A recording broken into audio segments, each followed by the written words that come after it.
Israel's rebirth in 1948, in the Jewish people's indigenous land, was an incredible success story of national liberation. But a narrative has taken root that Israel's re-establishment was a Nakba, a catastrophe.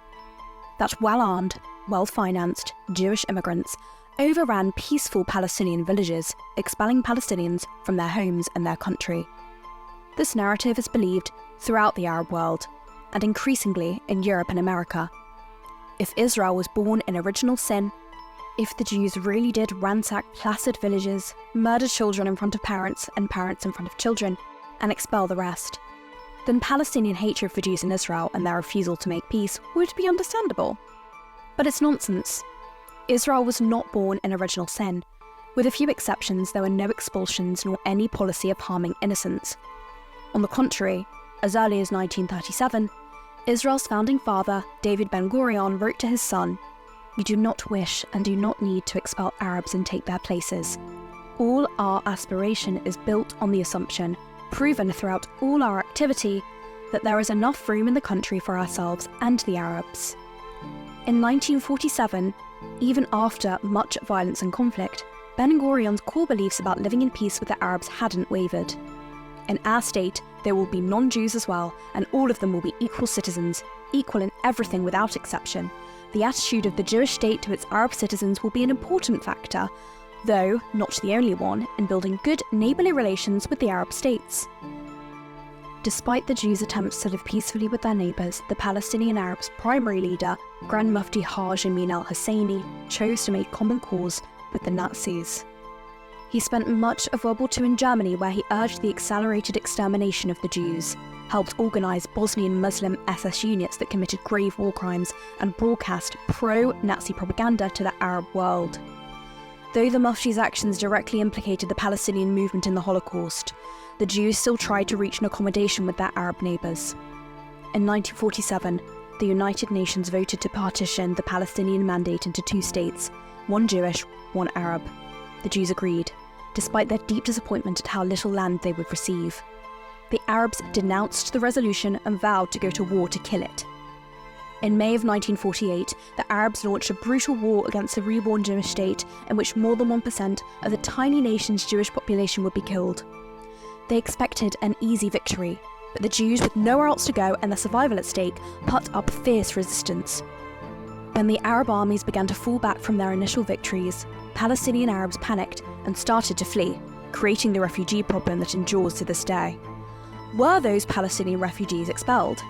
It's indicative that the largest group of Palestinian refugees, about 10% of the total, who came from Haifa, were not expelled. Benny Morris, a so-called revisionist historian much cited by Israel's critics, documented that the Arabs who fled Haifa did so against the pleas from their Jewish neighbours. Under British mediation, the Israeli leadership agreed to a ceasefire, offering what the British regarded as generous terms. But then, when faced with Muslim pressure, the largely Christian leadership got cold feet.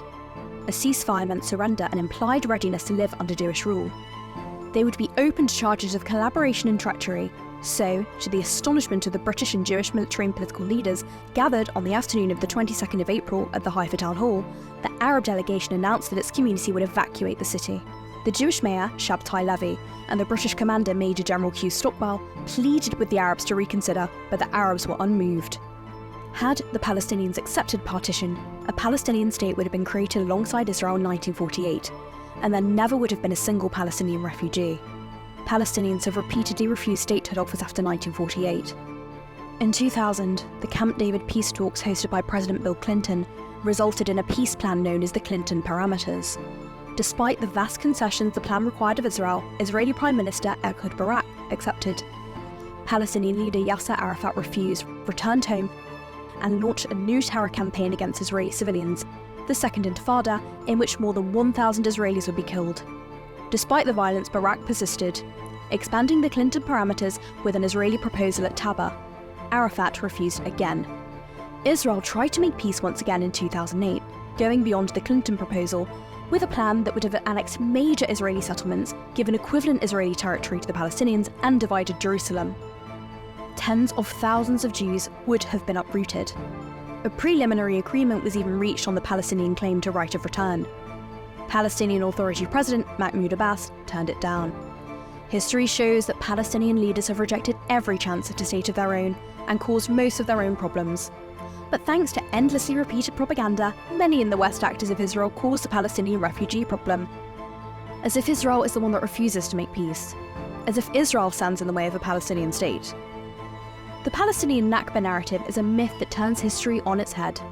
It turns victim into perpetrator and perpetrator into victim.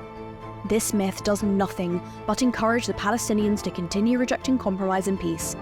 It ensures more suffering and death for Israelis and Palestinians. Enough is enough.